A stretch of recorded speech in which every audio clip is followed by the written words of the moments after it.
And so I think you have to make a decision.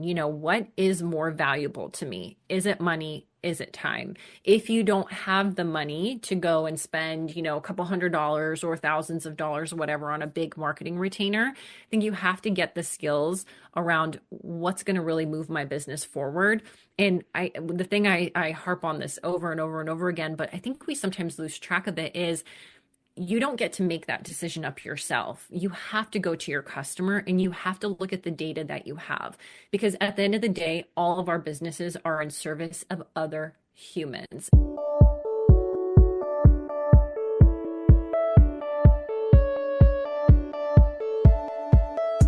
So you want to make an impact. You're thinking about starting a business, sharing your voice. How do women do it that handle motherhood, family, and still chase after those dreams? Well, listen each week as we dive into the stories of women who know. This is Call Me CEO. Welcome back, everyone, to Call Me CEO, a place where we celebrate mothers building businesses. And today we are talking about marketing that really works in today's age. Is it social media? Is it email? What is it? We're also talking about how beautiful it is to embrace what it is to have feminine energy, to be a powerful mother, and also a business owner, that you can do both. And we're going to talk about that and the story and journey of Sasha Fidenchuk. And I am so thrilled to share her story. She's the co-founder of Daring House, which is a marketing and branding business. And she is doing this at home with her husband, which that's its own set of skills, with two young children, ages 11 months and 4. So I said this business is her third baby. So we're so thrilled to have you on the show, Sasha. Thank you so much for being here. Oh my gosh, thank you so much for having me. I can't wait for this conversation. Me too. So tell us a little bit about where you are today. Where do you live? I already introduced your family a little bit, but tell us a little bit more about what put you in the place you are today. Yeah. So we're located in Wilmington, North Carolina, which is a growing beach town. We've only been here about 2 years, and really we've moved every couple of years. I've moved every couple of years my entire life. So I can't say this will be home forever, but for now we do like it. It's a great place to raise kids, and obviously being close to the beach is wonderful. I am the co-founder of Daring House, as you mentioned. So we focus on business growth. We work with small business owners and primarily women-owned businesses. We do offer branding and marketing, but really everything for us goes back to growth. So we also have the business performance and finance services and consulting in our business, which is my husband's side.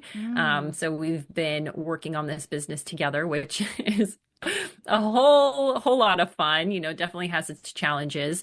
But my career has always been in corporate communications and marketing. I was actually in the corporate world for almost 12 years before I went out and became an entrepreneur. And the story was so random. I mean, I literally was out to drinks with friends one day, just kind of complaining about, the corporate life, even though I had always been really successful. I was a director of content marketing at a global company before I was 30, had the high six-figure salary, had the corner office. But just the dynamics of corporate were really getting to me at that time. Like I said, I was in it for a long time, and I was starting to see more and more entrepreneurs come out and getting really curious about it. And a friend of mine said, "Why don't you start a mobile spray tan business?" And I thought, are you freaking insane? Like, I have never even gotten a spray tan. I think I maybe had one once, but I started to look into the opportunity, and I could see what other people in the Philadelphia area, that's where we were living at the time, were doing. And I thought, wow, I could really take my communications, my marketing background and do this thing. So of course, my type A personality, I got obsessed with everything to do with spray tan businesses, learned everything, went to New York to get trained, and started this mobile spray tan business. I quit my job and just jumped right in. And within 6 months, I had a storefront and I had a six-figure business. And it was amazing. It was a wild ride for about a year and a half until the world shut down, as we all can remember, in 2020. And simultaneously, I experienced my first miscarriage and like a near-death experience with that. And so when I got pregnant again a few months later with my 4-year-old, and the world opened back up and I was back in my salon doing spray tans. I had so much anxiety and I really wanted to protect the baby growing in me. So I realized I can't keep doing this. I can't keep welcoming in strangers and like goodness knows what's really going on, with like we just didn't have any information obviously at the time. So I actually closed my salon. I closed my business, got out of my lease early. I just couldn't do it. And we moved to the burbs. And at that point, I was very pregnant. I was remodeling our home. And I thought, what am I going to do? I just had a beauty business for a couple of years. It was super successful, but I don't want to do that again. I don't want to go back to the corporate world because I got a taste of entrepreneurship and I'm good at it. And so I realized, why not just do the branding and the marketing for other beauty businesses or small businesses, and help them get the kind of success I had gotten. So that's when Daring Creative was born, which was kind of the first iteration. We did lots of like mostly branding, website, a little bit of social media management. And we did that for a couple of years from home, raising babies part-time, that whole shtick. And again, multiple six-figure business, very successful. But there came a time when I was pregnant with my second daughter, and I started to kind of see the writing on the wall for branding and web. And I think this kind of goes in line with your question earlier around like marketing trends for the year. I started to see that logos, no matter how pretty they were or how quote unquote strategic, and even websites are not enough to really make a business successful. And I had this kind of pull once I found out I was pregnant with my second daughter of like, okay, if I'm going to do this thing all over again, which like I have to, right? Have this baby, go through all of this, deal with postpartum anxiety and depression, which like I already knew was going to happen to me. It had happened to me pretty severely the first time. I was like, I have to make sure the work I'm doing really feels in line with my integrity. So that's when I had the conversation with my husband. Do you want to join forces? He's a nerd. He's in accounting. Has his certified management accountant, whatever certification, was a corporate controller and director of finance. And I thought, if we bring our brains together, I think we can take on fewer clients and actually do much deeper work and help them get real results, not just stuff that looks pretty. And Mm-hmm. that was the summer of 2023 that we made that decision to transition to Daring House. And we've been on that journey ever since, kind of figuring out what that looks like as a business, what that looks like as a married couple, what that looks like as a family of four. Yeah, it's been a trip. I've learned a lot. And yeah, here we are today. That's amazing. So you're really in the thick of it and in this thriving business. What was it? I'm curious, that thing where I love that you said you can't just have a logo, a pretty logo, a pretty website and have it just work.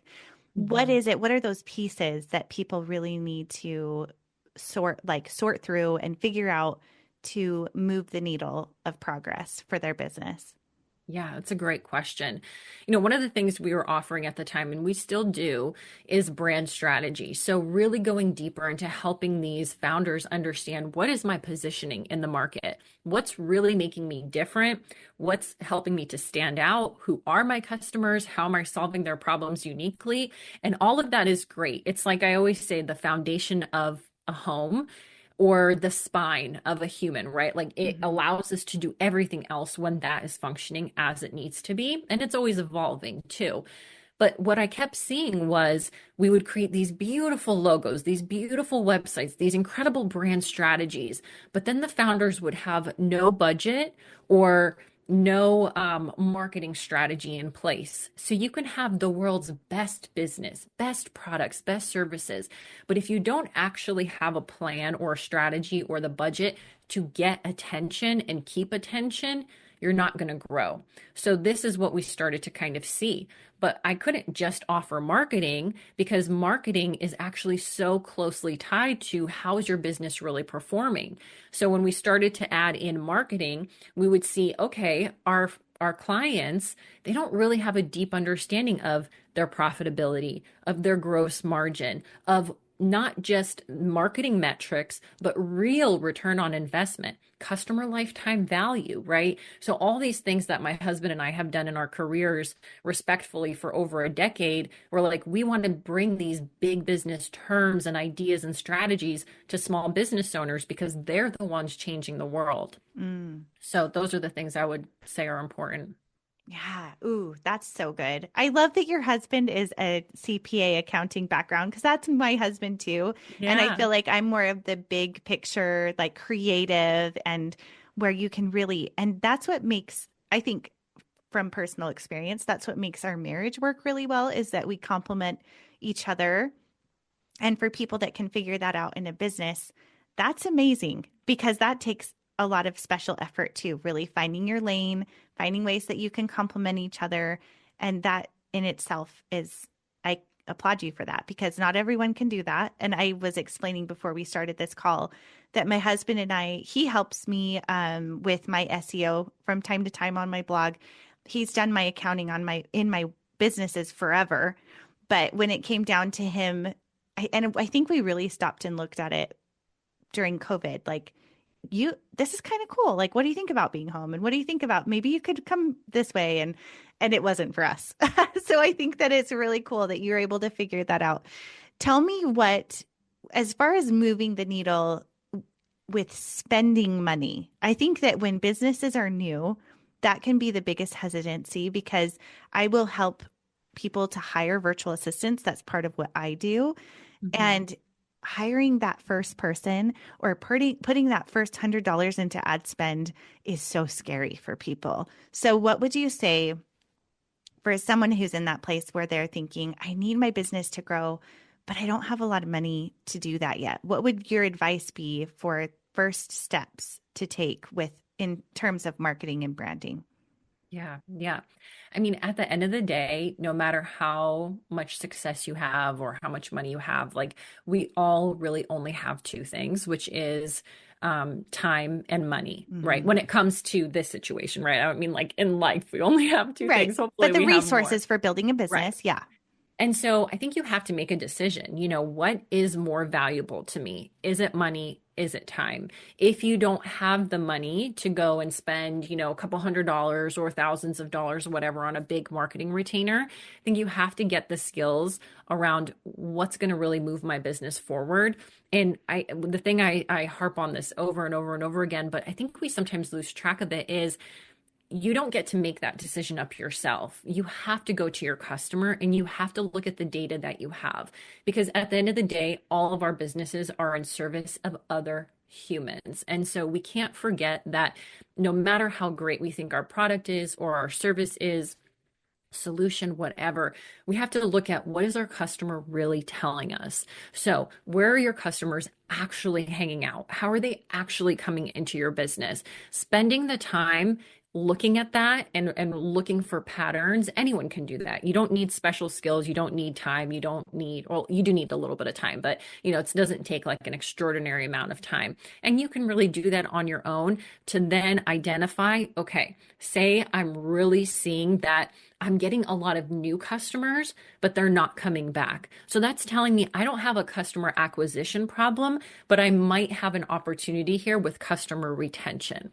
And what happens when I start to pay attention to customer retention? Say I can get more of my customers to come back, my customer lifetime value goes up. That actually makes it better for my business to get my customers back because it doesn't cost as much than for me to constantly get new customers, right? It's what we Hmm. hear in the online space all the time. New customers, more, more, more. Sometimes we don't need more. We actually need to slow down and optimize and really look at, again, our customers' journeys and what are they telling us? Maybe not even like verbally telling us, but what are they telling us with their action, right? So understanding your numbers and seeing where are the opportunities, not for me to just get more money out of that customer, but to have more interaction with them.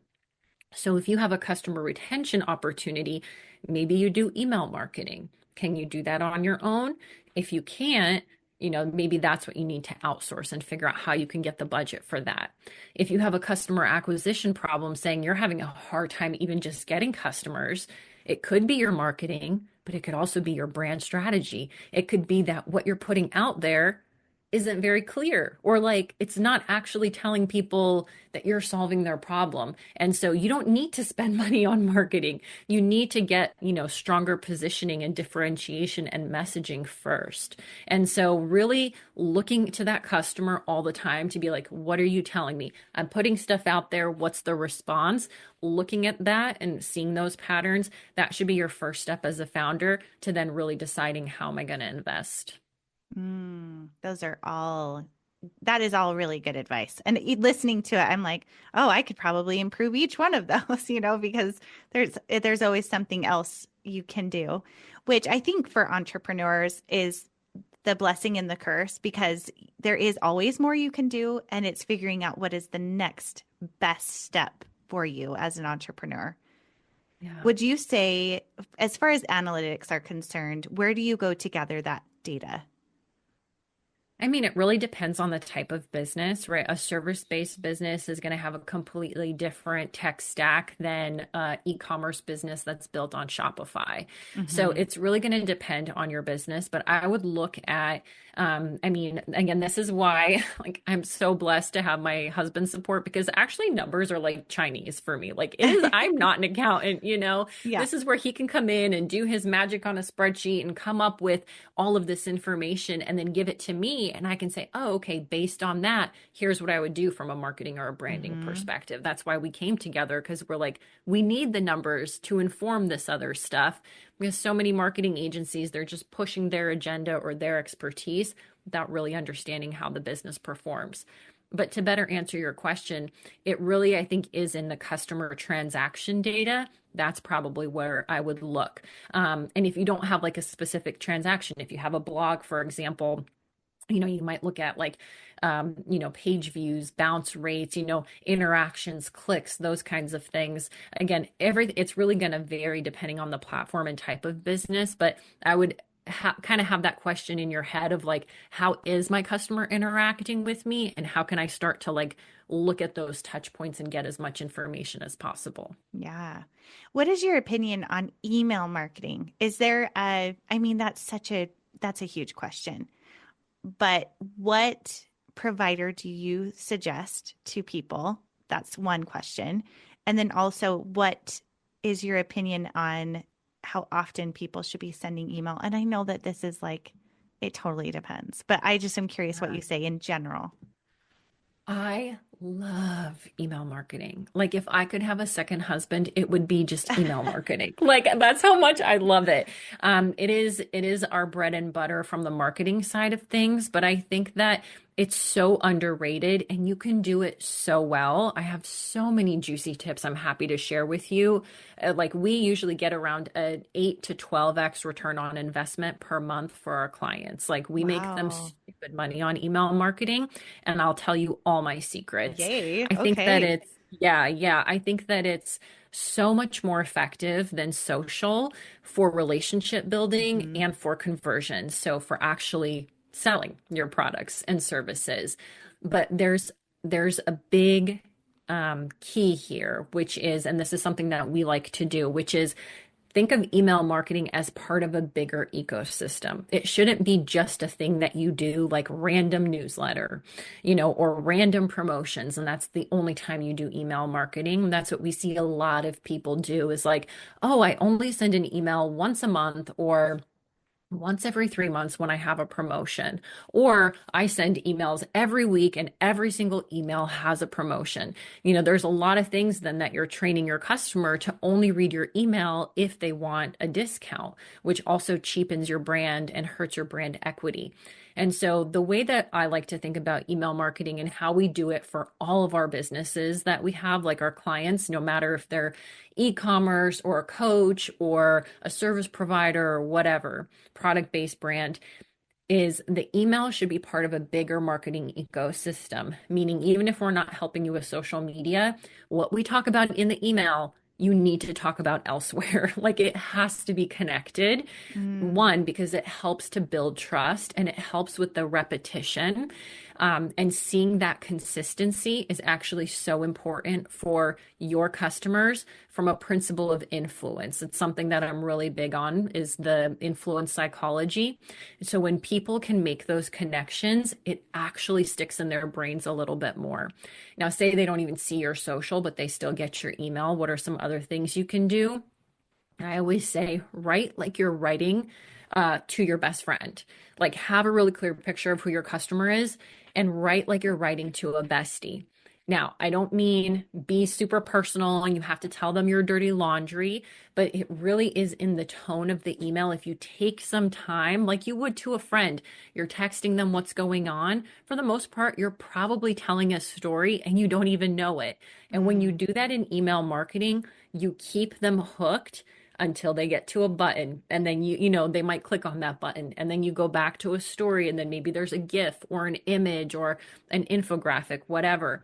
The more you can actually like do that storytelling, like, hey, I'm just talking to my best friend, people naturally want to stick around because we all get those emails that are just like promotion, get 20% off, here's a flashy image. Like, again, if you're going to get an email from that brand and you don't want to buy from that brand, whether it's Dick's Sporting Goods or Daring House or whatever, like you're just going to delete it, right? And so you want them to feel like you're building a relationship with them. And you can do this no matter how big or small your business is. This week's Motherhood Moments is brought to you by Mixhers. Mixhers is a specially formulated hormone balancing mega power that is a mix-in for your drink to help you feel more like yourself and on top of the world. With each Mixhers combination, it helps with digestion, hormone balancing, natural energy, and many other benefits. I love the Her Greens, which specializes in getting in your fruits and vegetables for your daily allotment, as well as Her Time, which is all about helping you to balance your hormones in a way that shortens period life, as well as reduces pain and helps your moods to swing less.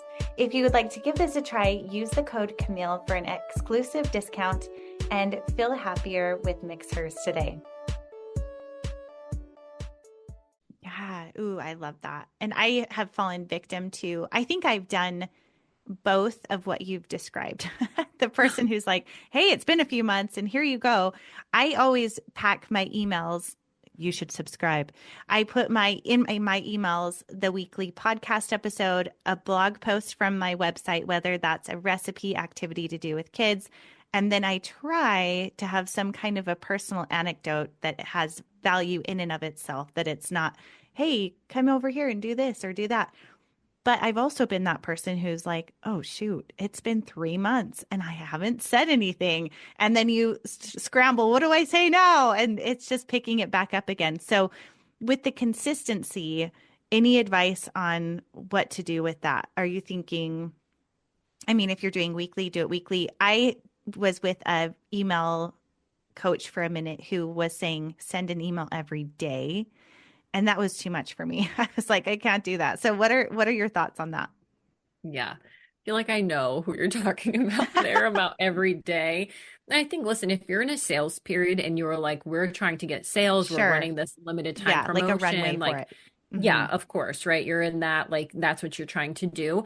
But there's so much power in just the consistency over time of even 2 emails per month. And you can do promotion in those emails. Like, if you're only going to do 2 a month, I would do one that's like really value driven. Like, again, I don't want to say newsletter because we all kind of cringe at that, but like it's a newsletter, right? How can you bring in even other perspectives where it doesn't feel like you on a soapbox, but maybe like other resources, even outside of what you have, that just feels like new and fresh. That's why a lot of people love when you start to be like, hey, these are my favorites, whatever it is, right? My favorite recipe, my favorite beauty products, my favorite skincare, my favorite something else like Amazon, items. Like, people want to know what your favorites are just because we're really in this like voyeur economy where we like to watch and be part of each other's lives in this like really weird, creepy way. But Yeah. that's where we are in modern Mhm. times, right? So Mhm. bringing in value through even like sharing what, other things that you like is key. And then the second email could be more kind of like promotional, sharing the benefits, trying to sell something if you need to.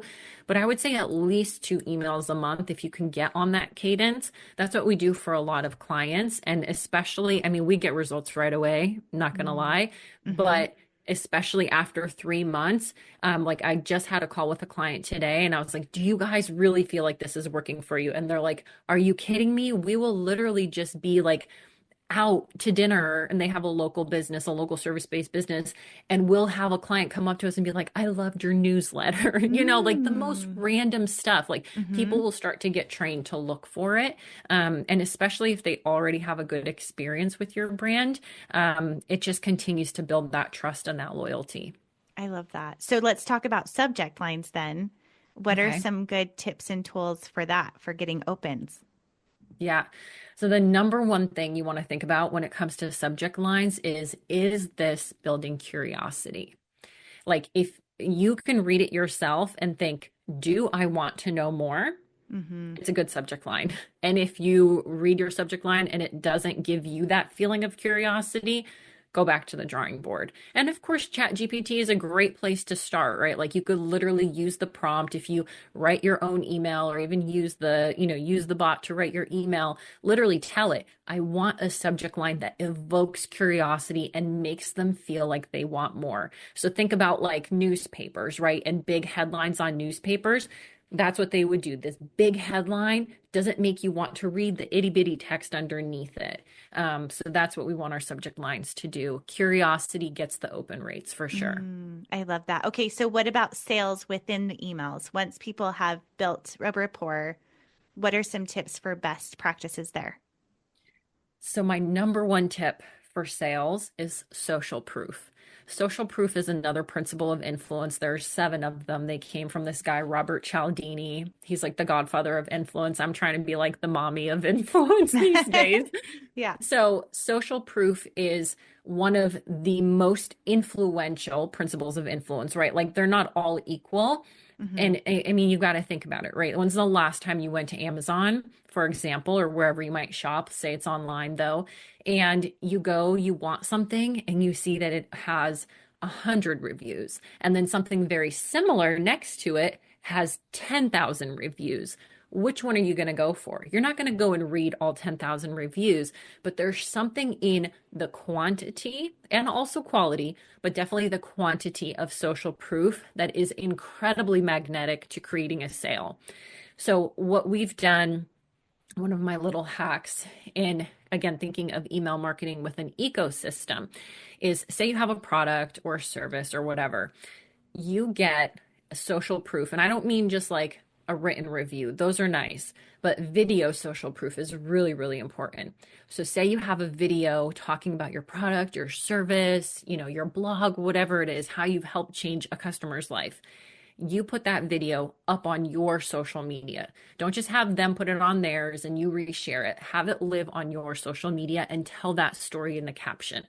Then in the email, you're going to link to that video, maybe show a little picture of it, but also write out that person's story, summarize it. Hmm. Because the other thing we like to keep in mind for emails is people learn differently. And because they learn differently, they are going to buy very differently. So some of us are visual learners, some of us like to see before and afters, some of us need to like see like a video, some of us need to read, some of us need to hold things in our hands. So the more you can incorporate social proof but in different ways in an email, again, maybe a before and after, maybe a story, maybe a video, maybe like a whole presentation, right? Whatever it takes. Again, it really depends on your business. The more you can incorporate social proof, the higher your conversions are going to be. And we implemented this strategy for a product-based business um, in February. It was our very first emails we did for them. Over 2 emails and the promo that we did, like for the month, where we did some social proof videos. I think we did like 2 posts that month, like 2 stories, 2 emails, and they made $51,000. It was insane. Yeah. Wow. Yeah. That's amazing. I love the idea of linking a video from social onto the email So then they Yep. become with your familiar with your social too, where Yep. it's ping ponging back to each other. That's Yep. very clever. Yeah. Oh, I love that. Any other tips that you would add on to the email marketing? I think, just again, it really all depends on goals and things like that. Like, again, depends on the business. Like, one thing that I'm not about is like one singular framework because I hate anything to do with being put in a box, which I know, Hmm. we might talk about briefly. But I think when it comes to like really trying to get the sales is don't forget to build the relationship first. So if you know you have a campaign or a launch or something like that happening, or you really want to make a lot of sales with email, take the time for a month or even 2 months to give value, build a relationship, make people trust you. If all of a sudden you're just like, bam, here's a promo, you haven't heard from me in 3 months, and now I'm going to email you 5 times about this promotion or this new launch, it's like, good luck. People are going to be like, I'm Hmm. sorry, it's just the world has changed. People get overwhelmed. They need to be warmed up. So I think that's a really important thing to do. Yeah, I agree with that 100%. Well, this has been so valuable. I feel like I want to shift gears with you just for a moment because we were talking about the duality of motherhood and business. And I know that that's something that you are so passionate about, and I am as well. And the way that you explained it was so beautiful. So I would love to have you share a piece of that here. Yeah. Yeah. No, I'd love to. And I think this has been, kind of what we were talking about before we started recording, like working with my husband, evolutions in business, having a second child, which I know you have four, which is just like, oh my God, how? Like I'm so done after two. Like it's hard for me and I'm getting up there in age. But something I found that I feel like not a lot of women talk about is how much you as a woman change every time you have a child. Like they literally say your child, when it's in your body, changes your mitochondrial DNA. And it's like we Hmm. throw that around, but like I felt like a completely different human the first time I had my daughter. And I thought, okay, I'm going to have this second child and it'll be the same, right? And it was like a completely different version of me was unlocked. And then for the last year, I've been negotiating, the mother I am to these two different children, myself as a wife, myself as a business owner, and then like, who am I, right?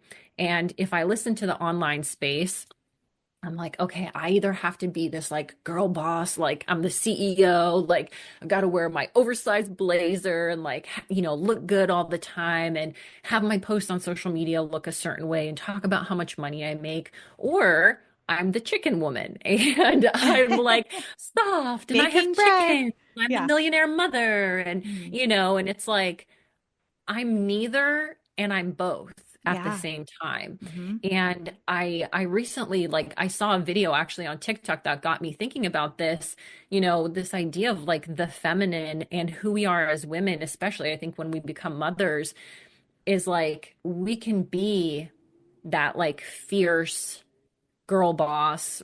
I'd actually cringe at that, but like we can be that fierce, ambitious leader in our Hmm. businesses and even in our homes. And we can be that like soft, feminine nurture. Like, and we can be both of them within the span of 5 minutes, and I think that this like balance doesn't exist. The video I saw talked about the feminine energy and women as like the ocean, and the men in our lives, like if you're in a hetero relationship, I guess, as like the mountains where we're literally crashing up against them. And then sometimes we're very still and serene. And I was like, I have never felt more seen than to think of myself as the ocean, and to think about how quickly the ocean changes too, from these crazy tumultuous waves to just like calm for, as far as you can see. And I just was really inspired by that. And like, thank you for letting me share that because I feel like we're so often told, especially like in the online space, you have to fit into one box or the other. And I see more women like yourself kind of revolting against that, being like, I can be ambitious and I can be present with my kids and I can focus on being a great wife and I don't have to just be one. Hmm. Oh, I love that. That's a really interesting thing about the ocean, and that it is affected by the phases of the moon, kind of like we are too. That's an interesting thought. I like that. And I agree. I feel like, especially now where there are so many examples online, a trend I do not like is people showing motherhood as drudgery and people assuming that to give up your singlehood and get married, or to give up your independence and have children is the worst death of your life. And I want to shout from the rooftops that you can still have complexity. You can still have ambition. You can still be soft and nurturing and giving and service oriented and have your own things that you're excited about. Like, I really think that there is so much more to what people try to paint you in the lines of. So I love that we very much are aligned in that. So thank you for coming onto the show and sharing your passion and all of these amazing tips. That was incredible. I'm inspired to go write an email, so thank you. Good. Yes. I'm gonna subscribe, so I'm gonna be watching Camille. Okay. I'm gonna I be know. I'll be like, expecting okay, now I need to hire you. So yeah, I ask two questions to every guest. The first is, and you could kind of say it's three, because it's what are you reading, watching, or listening to is the first set of questions. And then the second is to share a motherhood moment with us. Okay. So reading, I have to tell you, I read my Kindle every night. That's the only way I can fall asleep. I probably read 2 books a week, and I don't know the titles of them because That is I so read funny them because I so do the quick. same thing, but I listen to them and I'm like, Really? oh, what Okay. was the name of that? But yeah, same. I listen to them as I'm falling asleep too. Okay, yeah. So I'm like, I'm reading, and that's how I fall asleep, and then I completely forget the title because you don't have the book to Hmm. like look at every day. Yes. So, girl, Yes, I don't have the mom exactly. space to I know. But I am watching Severance, which I'm Same. obsessed with.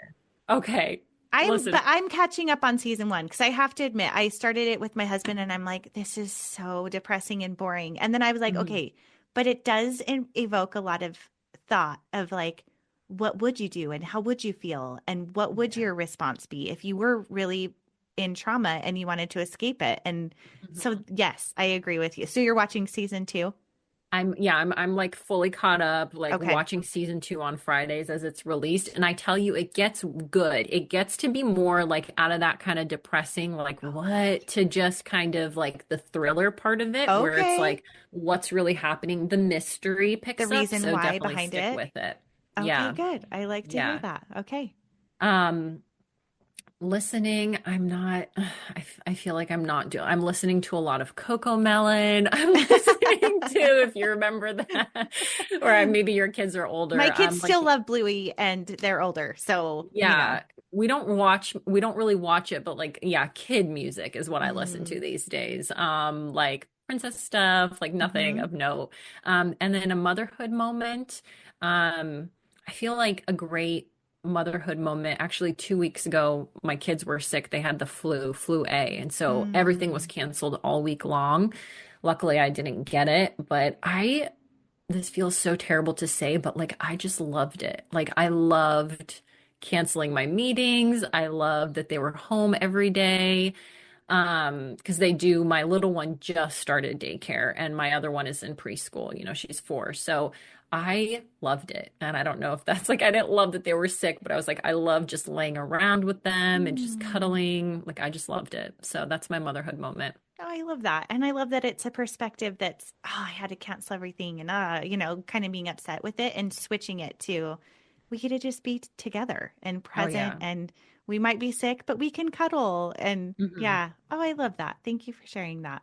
Well, Yeah. this has been an amazing conversation. Please tell everyone where they can connect and find you online.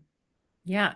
Yeah. You can find me on Instagram at Sasha Fidenchuk or at Daring House, and house is Haus, or just check us out, daringhouse.com.